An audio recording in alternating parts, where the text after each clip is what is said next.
Senator Erwin Tulfo. You may proceed, sir. You have 2 minutes. Thank you, Mr. Presiding Officer. Testigo, nabasa niyo po ba na mabuti at naintindihan ang nilalaman ng Joint Memorandum Circular, sir? Good morning, sir. Yes, Your Honor, I was able to read it, and based on my understanding, I was able to understand the contents of the JMC. Nung kayo po ay pinadalahan na ng Notice of Disallowance ng COA, nabasa niyo rin po ba kung bakit kayo po pinadalhan ng Notice of Disallowance? Kailangan niyo pong sagutin yung kanilang AOM.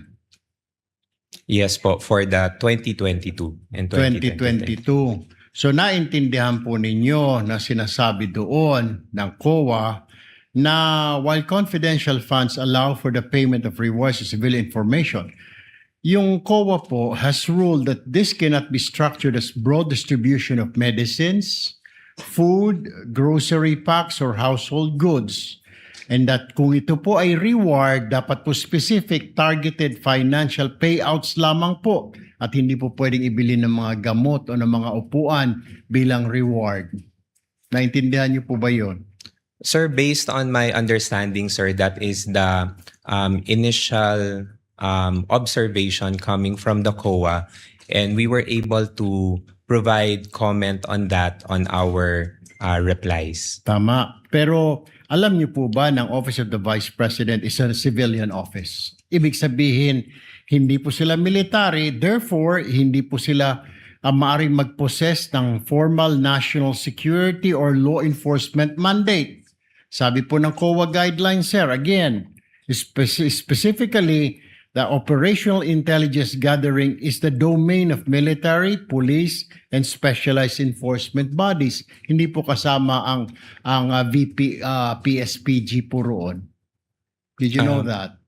Sir, based on my understanding, sir, sa pagkakaintindi ko po sa JMC is that the confidential funds is allowed for civilian agencies, sir, and in coordination with the different law enforcing agencies. Yun po yung pagkakaintindi ko Yun po. po ang pagkakaintindi ho ninyo. Pero iba po yung sinasabi po ng COA sa inyo. Kaya po kayo may notice of disallowance. Kaya po sinasabi ng COA at ini-issue po sa inyo formal notice of disallowance na 73.3 million ng OVP December 2020 to confidential spending.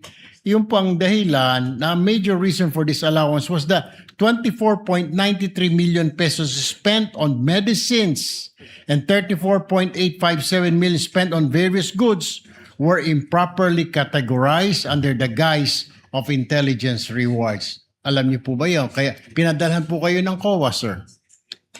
Sir, based on what I can recall po, sir, on the notice of disallowance that was sent to our office, what they required, sir, was that the submission of an intelligence report to support the payment of those rewards. So yun po yung pagkakaintindi ko regarding sa letter. So nakita po ninyo na may problem, sir.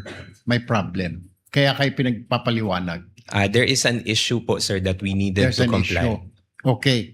Panghuli na lamang, Mr. Presiding Officer, one last question. So, sino po You may mga proceed. nag-invento at saan galing yung mga alias po na yun?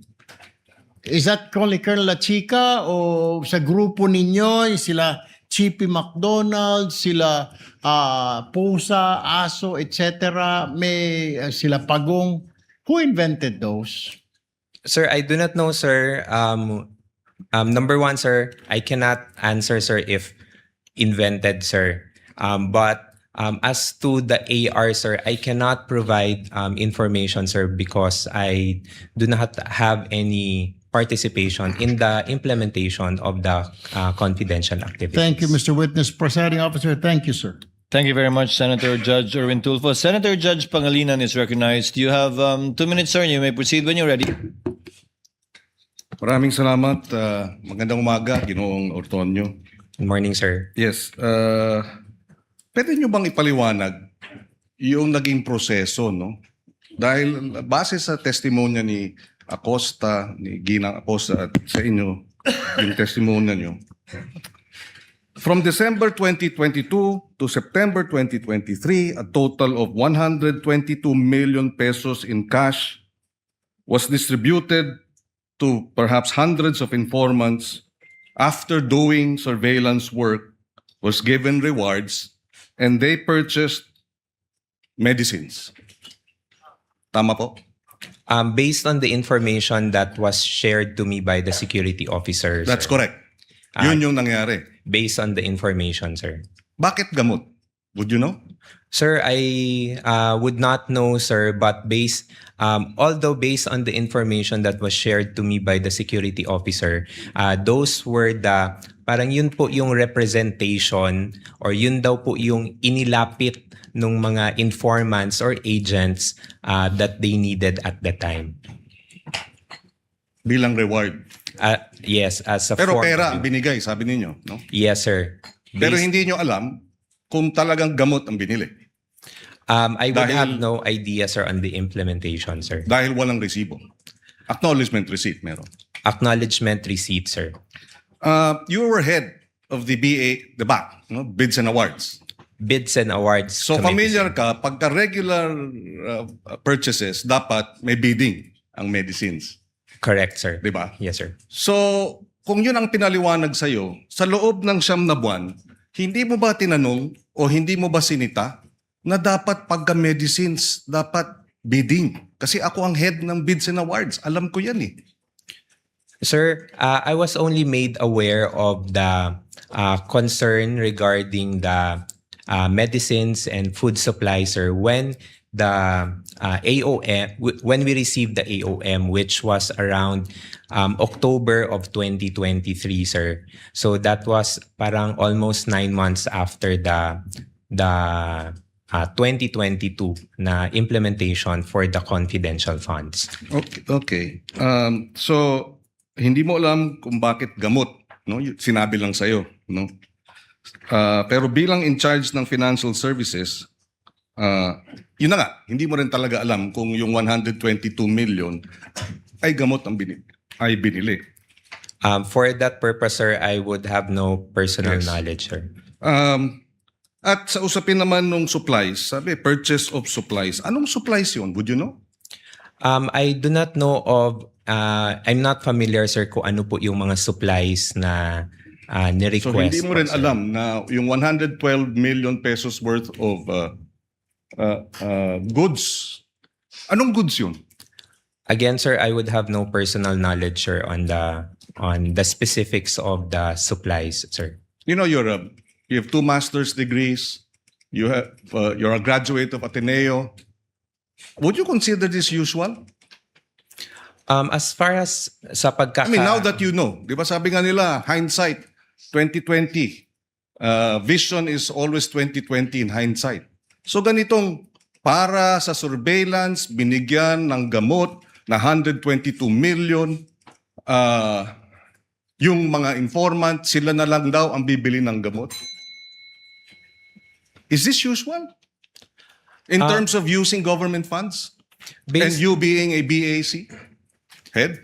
Based on my understanding po, sir, at saka sa pagkakaintindi ko po, sir, it went through the process that is allowable by law. So It's usual for you. It's usual. That's just my question. Do you find this usual? And you say yes or no. So you find this process na medicines ang binibigay bilang reward sa mga informant, pero hindi medicines, pera, sila bibili ng medicines, 122 million in a period of 9 months. For you, that's usual. kung sa pagkakaintindi ko po, sir, and based po sa understanding ko po sa JMC, sir, I would say so, sir. Okay. No further questions at this time, sir. Thank you. With the permission of the next in line is Senator Judge Tulfo, but with your permission, Honorable Tulfo, thereafter, Senator Villanueva, the Senate President, Senator Rivera, Senator Lacson. The 10 minutes of Attorney May is up. Attorney May, can you now proceed with your redirect? Again, without prejudice, to Attorney Christine asking for a similar time for her recross, should she require it? Good morning Attorney, ulit. you may proceed when you're ready. Good morning, Mr. Antonio. Good morning, ma'am. Okay. Kanina, on cross-examination, sinabi mo na sa pagkakaalam mo, hindi required na i-attach ang PFP sa request for confidential funds. Tama ba? Yes po. Okay. Now, may we confront you with Section 3.24 of the Joint Circular 2015-01. Can you kindly read it for may the approach record? and show the witness the JC 2015-01, the relevant provision thereof.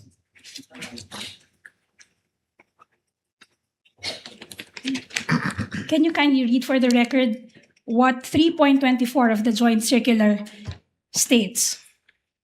3.24 Physical and Financial Plan refers to the plan approved by the head of office in the case of NGAs and LGUs and by the board of directors in the case of GOCCs supporting the request for funds for CE and IE containing the estimated amount per project, activity, and program. Okay. Nabasa niyo po ba yan bago kayo sumagot kanina? Familiar po kayo sa provision na yan? I have to be honest, ma'am, na I cannot remember this one, ma'am. Okay. Ngayon, hindi rin ikaw ang nagpadala or nag-prepare ng October 22, 2022 letter. Tama ba? Sorry, ma'am. Hindi rin ikaw ang nagpadala Ng, August 22, 2022 letter. Tama ba? it is through our Yes. usual na routing process, ma'am. And also, sabi mo kahapon, it was the decision of the Vice President to request the confidential funds. Tama ba? Yes, as the head of agency, ma'am, I would understand that she has the authority to request for the said funds, ma'am. And siya rin yung nag-sign off dun sa August 22, 2022 letter. Tama ba? Yes, ma'am. Siya yung pumirma. Tama ba? Yes, ma'am. Okay. So hindi mo hindi mo alam kung paano ininterpret ng Vice Presidente yung provision na iyong binasa. Tama ba? You cannot say with certainty how the Vice President interpreted that provision. Before you answer, Mr. Antonio, yes, Attorney Christine? Witness is incompetent to read the state of mind of the Vice President. That's Your Honor. precisely the point, Your Honor. That's precisely what I'm asking the witness to confirm, that he cannot say with certainty the frame of mind of the Vice President if she was also thinking that the PFP is not required for the request. Applying the rules equally, if he knows, witness may answer. Thank you, Your Honor. Again, ma'am, for the question ulit, ma'am. So hindi mo rin masasabi, you cannot say with certainty na ganyan din ang interpretasyon ng Vice Presidente dun sa provision na binasa mo nang ipinadala ang sulat to the DBM dated August 22, 2022. Tama ba? I cannot, ma'am. But you are sure, you can confirm that the Vice President is a lawyer. Tama ba? Yes, ma'am, she is a lawyer. Sinabi mo rin kanina na yung confidential funds, to your knowledge, hindi lang to ginastos sa regular programs ng good governance. Tama ba? Ma'am, what I meant, ma'am, is that Sorry, Mr. Tony, let me just clarify. Sinabi mo kanina na to your knowledge, yung confidential funds were not spent on the regular programs under the good governance program. Tama ba? that's correct, ma'am. Yan din yung sinabi mo para sa socio-economic delivery programs. Ang sabi mo, yung confidential funds hindi ginamit sa regular programs ng socio-economic delivery programs ng OVP. Tama ba? That's correct, ma'am. Pero you will confirm na yung sa PFP, hindi naka-indicate na the confidential funds will be used not for the regular programs of the good governance program of the OVP. Tama ba? Walang qualification dun sa PFP. Tama ba? Ang nakalagay lang doon, good governance program. Yes, ma'am. Based on the document that I Yes. saw, ma'am, it only indicated the program titles. Okay. Tama. So, hindi naka-indicate doon na gagamitin ang confidential funds para sa programa other than the regular programs under the Good Governance Program. Tama ba? Yes, ma'am. The same is true for the 2023 PFP. Ang nakalagay lamang doon, socio-economic delivery. Walang qualification. Tama ba? Based on the document that was Yes. presented, ma'am. Hindi rin sinabi na the confidential funds for 2023 ay gagamitin for programs other than the regular programs of the socio-economic delivery programs of the OVP. Tama ba? Sorry, ma'am. Can you repeat the question, ma'am? Hindi To be rin clear. sinabi sa PFP for 2023 the confidential funds of the OVP will be used for programs other than the regular programs under the socio-economic delivery program of the OVP. Based on the Yes. document, ma'am, it does not specifically indicate. Okay. And you would confirm that the seeming confusion would have been avoided had the Office of the Vice President only indicated the specific programs under both the good governance programs and the socio-economic delivery programs in the PFP. Tama ba? Objection. What is the ground? Speculative, Your Honor. Your Honor, again, a question does not make... The witness is smart enough. Mr. Antonio, you may answer if you know. Can you repeat the question, ma'am? The confusion would have been avoided or would have been averted. Maiiwasan sana ito kung yung OVP nilagay doon sa dalawang PFP for 2022 and 2023 yung specific each and every program that will be funded by the confidential funds for Objection. both years. Tama ba? Objection, Your Honor. So What's the already ruled objection, upon, Your Attorney Honor. Christine? The witness did not say there was a confusion, Your Honor. That was misleading.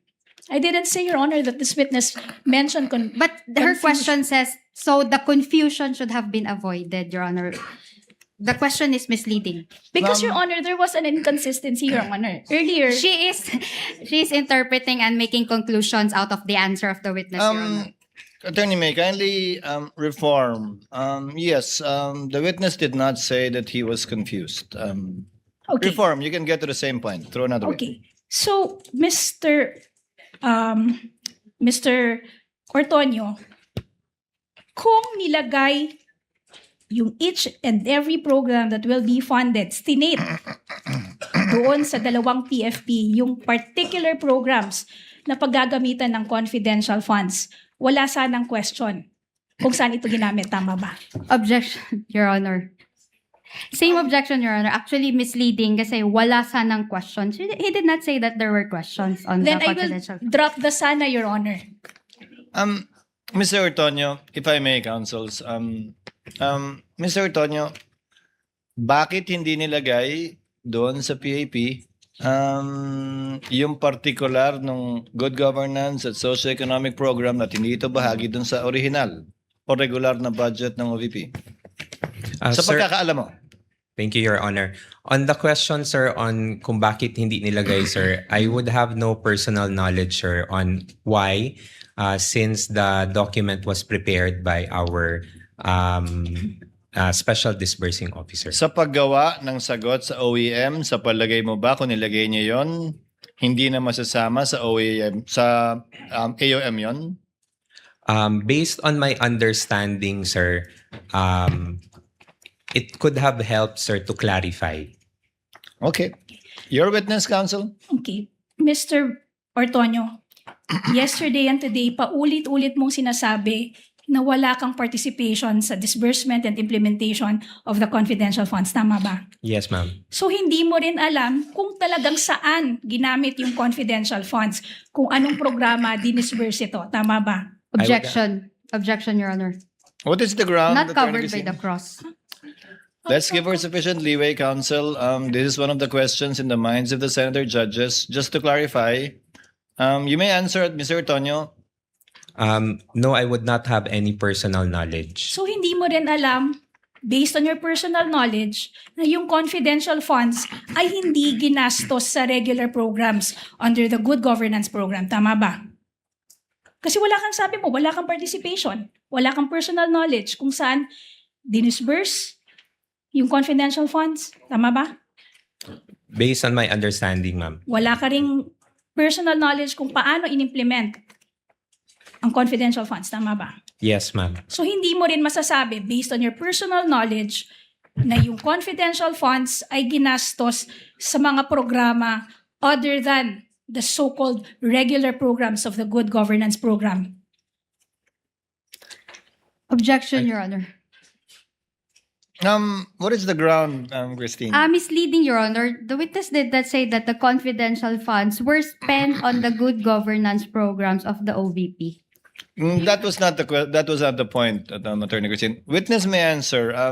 If the presiding officer may, Mr. Ortonio, kung wala kang personal na kaalaman kung paano ginastos yung confidential fund, edi wala ka ring personal na kaalaman kung ginastos sa regular na programa ng OVP yung confidential fund.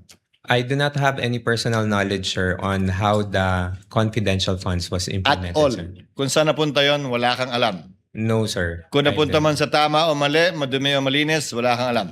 I would have no personal knowledge, sir. Okay. Your Earlier, witness, counsel. tinanong ka din, bakit nag-change yung program, the PPAs, for the 2023 PFP? When I say PPAs, I'm referring to the projects, plans, and activities. Tinanong ka kanina kung bakit yung programs, plans, and activities under the 2023 PPA naging socio-economic delivery program na dati under the 2022 PFP, ito ay good governance program. Tama ba? Yes, ma'am. The Yes. way I understand the Wait. question, ma'am. Wait lang. Ito yung tanong, Mr. Ortonio. Ang sabi mo kanina, nag-change ng PPA sa 2023 PFP para makover ang mas marami pang programa. Tama ba? Ma'am, I'll clarify, ma'am. Wait, I Mr. Ortonio, please just answer my question with a yes or no. answered, ma'am. Your Honor, Let the witness answer, Attorney May. thank you.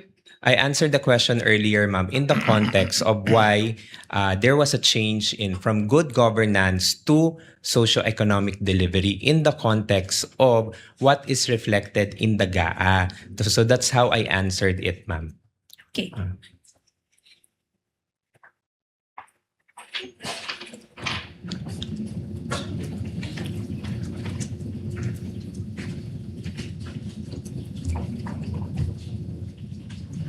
Pero you will confirm na wala ka ring participation dun sa pag-identify, sa pag-prepare ng PFP. Meron ka bang participation? For the PFP, ma'am, no.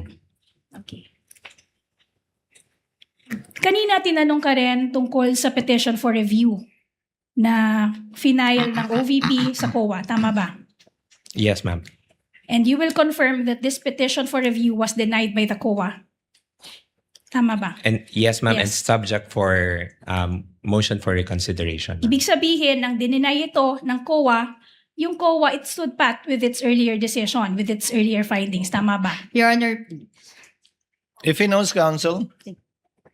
Yes, ma'am, but then again, subject for the filing of motion for reconsideration. Sinabi mo din kanina na wala kang participation sa drafting ng liquidation. Wala kang participation sa drafting ng request. Wala kang participation sa drafting ng liquidation documents. Wala kang participation sa disbursement. Wala kang participation sa recording. Kasi ang may gawa nito ay si Ginang Acosta, di ba? Yes, ma'am, Naalala mo that's yun? correct. You will confirm na ikaw, ang Chief of Staff, at ang Vice President, ang 3 top officers ng OVP. Tama ba? As Assistant Chief of Staff, ma'am. Yes. So, kayong tatlo, kayo yung top 3 officers ng OVP. Assistant Chief of Staff, and the Vice President herself. Tama ba? Yes, ma'am. Okay. Sinabi mo na wala kang alam tungkol din sa mga bagay na yon. At sinasabi rin ng Chief of Staff na wala rin siyang alam tungkol sa mga bagay na ito. So tama bang sabihin na among Your the Honor, three of you, si Vice President lang ang nakakaalam? Let her finish the question. Witness will not answer the question until the objection is ruled upon by the chair. Finish your question, Attorney May. Done, Your Honor. Attorney Christine, what's your objection? Misleading, Your Honor, and vague. First of all, the Chief of Staff has not yet testified with regard to the confidential funds.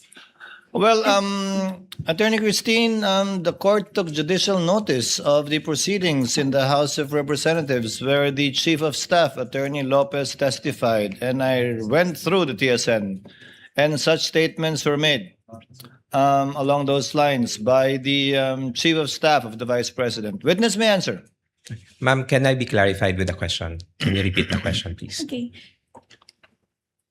Kanina, sinabi mo na ang top 3 officers ng OVP ay ikaw as Assistant Chief of Staff, ang Chief of Staff, at ang Vice President herself. Tama ba?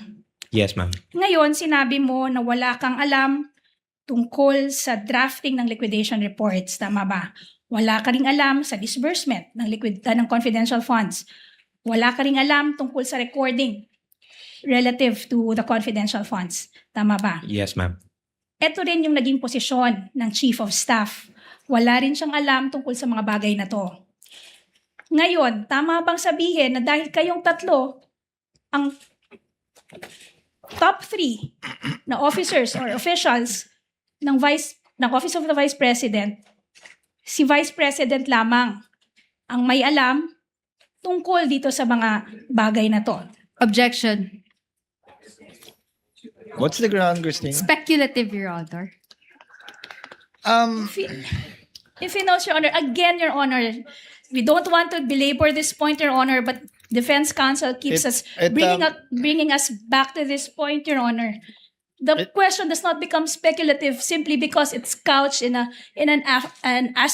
what if question, Your Honor. And besides, Your Honor, this honorable court has already ruled and has already directed the witness to Your Honor, to answer, Your Honor.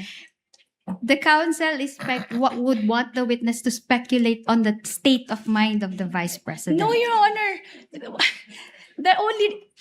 Let me answer it in 2 points, Your Honor. Please, counsel, briefly. Yes, it's not speculative, Your Honor, because there was already an admission that they are the top 3 officials of the OVP. Now, the answer would be based on that admission, so it's not speculative. The question would only be speculative. It's completely conjectural, Your Honor. And second, Your Honor, the only reason Then- I repeated the answer because the witness himself requested me to repeat, but prior to me repeating the question, the Honorable Presiding Officer has already made a ruling. Your Honor, we will be squandering away time if every time I would repeat a question, the Defense Counsel would all of a sudden invoke another ground for objection. Your Honor, We're about to break for lunch, so let's end it on a good note. Yes, but Finally, Attorney Christine. I will revise my objection, Your Honor. Incompetent. Allow me, counsels.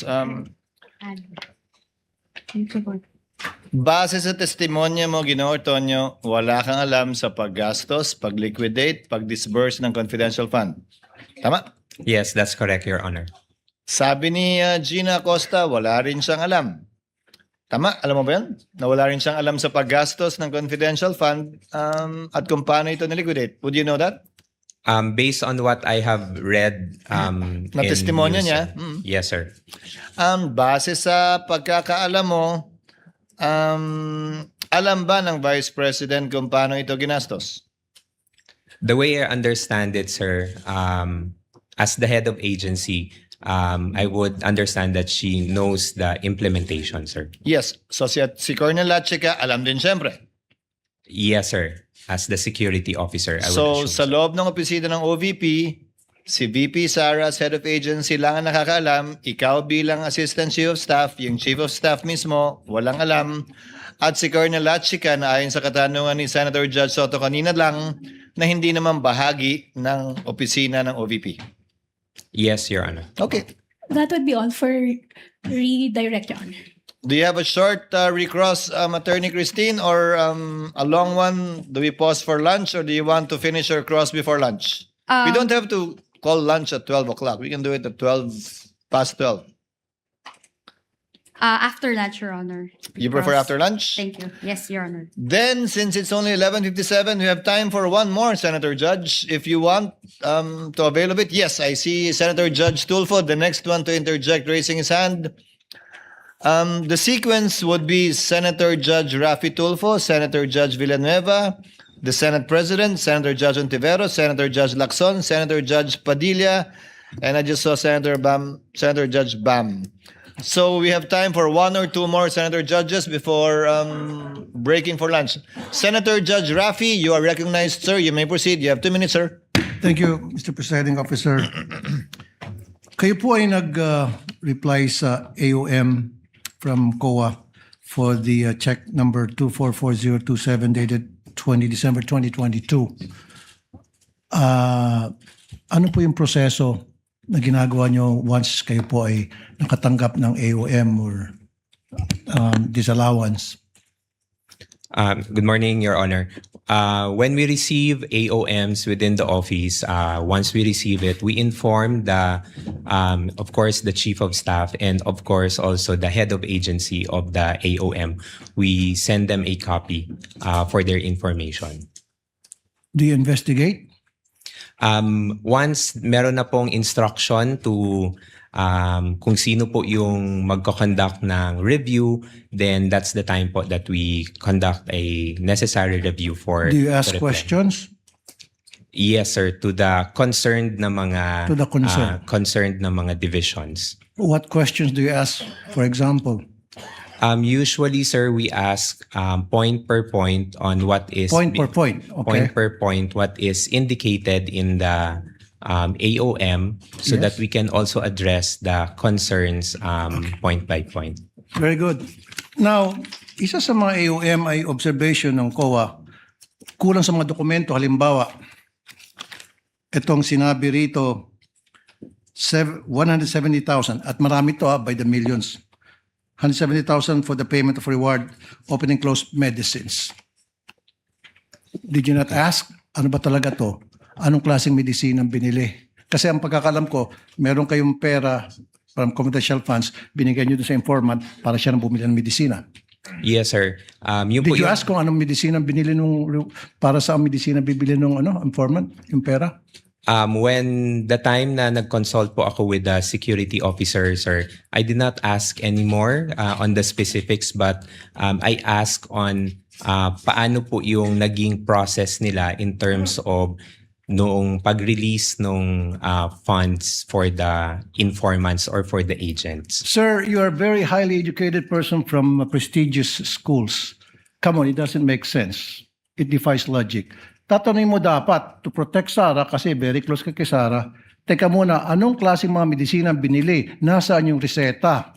Kasi mali mo, baka namin hindi binili ng medisina, baka binili ng drugs, whatever, baka may nagbulsa ng pera. Dapat, yun kasi yung kailangan ng, COA, di ba? Resibo. At the time po, sir, when I consulted with the security officer, sir, I was not able to ask anymore on Why the not? details, sir. It's part of your job. In fact, pumirma ka doon sa pag-reply mo sa AOM. I asked, sir, So kung ano pumirma yung ka process. nakapikit. Yes, sir. No, sir, hindi naman po na nakapikit, sir, because nagtanong naman po ako sa security officer namin, sir, on how it was released or implemented on the ground. So, kung ano po yung nabigay na information, sir, yun po yung nailagay ko sa pag-draft po ng reply to the AOM. Hindi mo rin tinanong bakit pare-pareho yung signature sa different names ayon sa NBI, forensic. Tapos pare-pareho yung handwriting sa different names. Parang isang tao lang nag-fill up. Meron pa nga walang signature at nag-receive ng by the hundreds of thousands each. Sir, You didn't ask? Bakit mo tinanong? Hindi mo tinanong bakit pusa? Bakit ito si Pagong? Pinagtatawanan tayo ng tao, etc. Why? Did you not ask? Sir, at the time, sir, hindi ko po nakita yung mga acknowledgement receipts, sir. I was only made aware of the acknowledgement receipt, sir, when it was already shown during the HOR na mga hearings, sir. Hindi kasi pag nagtanong ng attachment, then di ba sabi mo you ask questions point by point, you investigate, then kinuha mo sana yung mga dokumento and then pinakita sa iyo and then nagtanong ka point by point like you said. And then you're a very educated person. You should have asked a lot of questions to satisfy dun sa request ng COA. Sir, I Kasi did not- tulad yan, Pusa, Pagong. Imposible hindi mo nakita yan. Tapos pare-pare yung pirma sa isang same handwritings para sa napakaraming pangalan at saka iisang pirma sa napakaraming pangalan according to the NBA forensic. You didn't ask? Sir, at the time po, sir, I did not see the acknowledgement receipts. Come po, on, sir. Like I said, napakatalino mong tao sa credentials mo. Dating professor, Ateneo, UP, di ba? And then, now, parang, sorry sir, parang nagmaang-maangang ka. Again, is it blind loyalty? Thank you po. Thank you, Mr. Presiding Officer. Are you going for lunch or the rostrum, Attorney? Senator Judge Joel. Okay.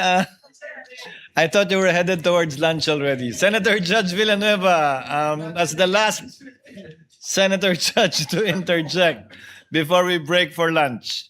You have 2 minutes, sir. You may proceed.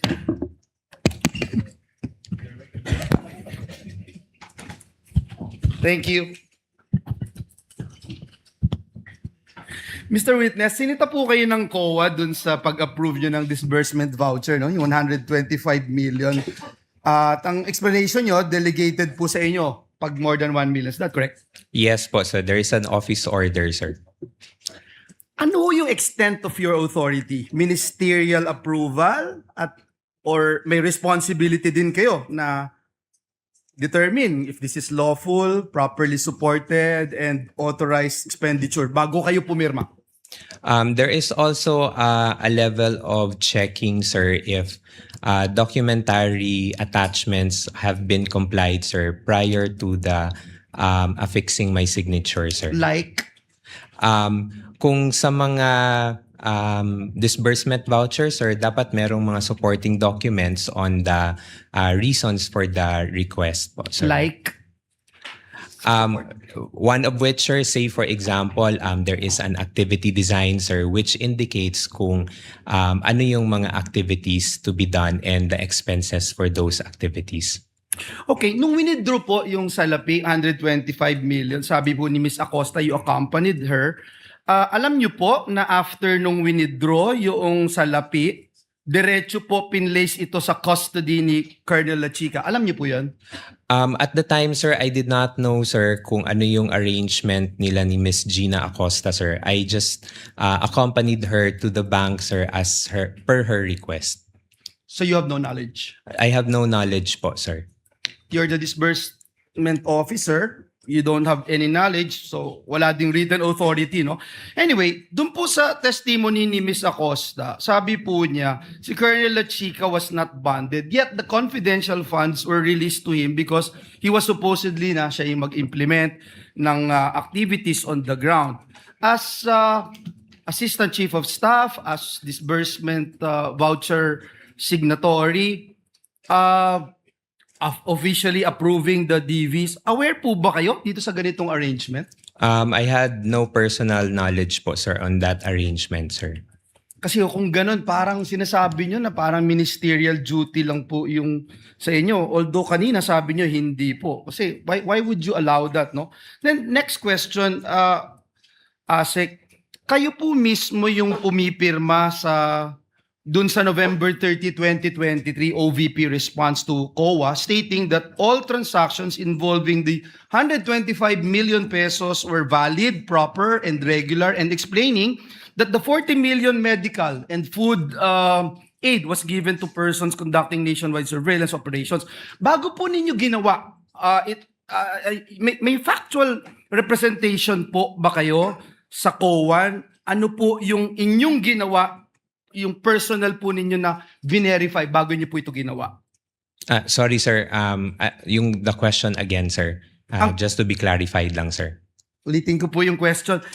Nung nag-respond po kayo dun sa COA that all transactions involving the 125 million were valid, proper, and regular, in-explain nyo din po yung 40 million medical and food aid was given to persons conducting nationwide surveillance operations. Bago po ninyo ito ginawa, yung factual representation po na iyon sa Commission on Audit, ano po yung inyong personal na ginawa to verify all of this?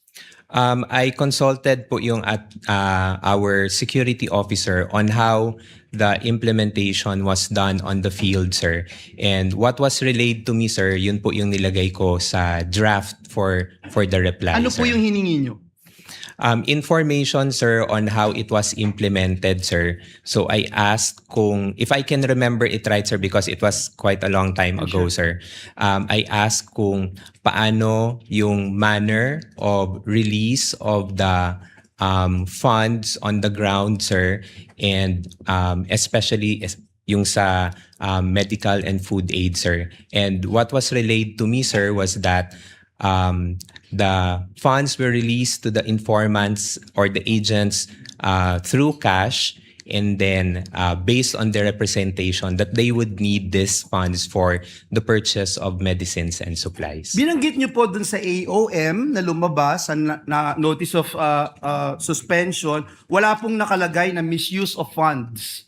Right? So, ano po yung ginawa po ninyo after po lumabas ito, despite the fact na wala ho kasi yung nakalagay na misuse of funds, pero nakalagay po doon yung lacking of documentary records to support yung ginawa po ninyo. Ano po yung inyong ginawa para makorek? From example, from AOM to before ma-issue yung notice of suspension, before ma-issue yung notice of disallowance, ano po yung inyong ginawa to suffice yung hinahanap po ng Commission on Audit? Based doon po sa mga points that were raised in the AOM, we provided answers for But you those. also, before you answer, presiding officer, you agree na yung binanggit niyo po, no, there's no such word misuse of funds doon sa mga AOM, NS, Yes, sir. ND. Yes, sir. Okay, sige po. So we provided the documents that were required of us, sir, in support on the issues or concerns raised by the Commission on Audit. And apparently, hindi po sila pumayag at hindi sila nag-agree because kulang pa rin po yung documents. Based po sa NS, sir, ND, sir, meron pa pong mga hinihingi ang COA, sir. And that's why, as a response to the ND, sir, we also supply those information. Salamat po, salamat po. Gusto ko lang hong sabihin that indeed yung confidentiality may limit what can be disclosed to the public, but it cannot erase yung accountability within the government. Salamat po, Mr. Witness. Thank you, Senator Judge Villanueva. We shall declare and call a recess so that everybody can have lunch. Mr. Ortonio, you are excused from the witness stand. Kindly have lunch, and we expect you back. We expect everyone back at 1 p.m. Your Honor, please. Yes, Senator, the Honorable Luistro.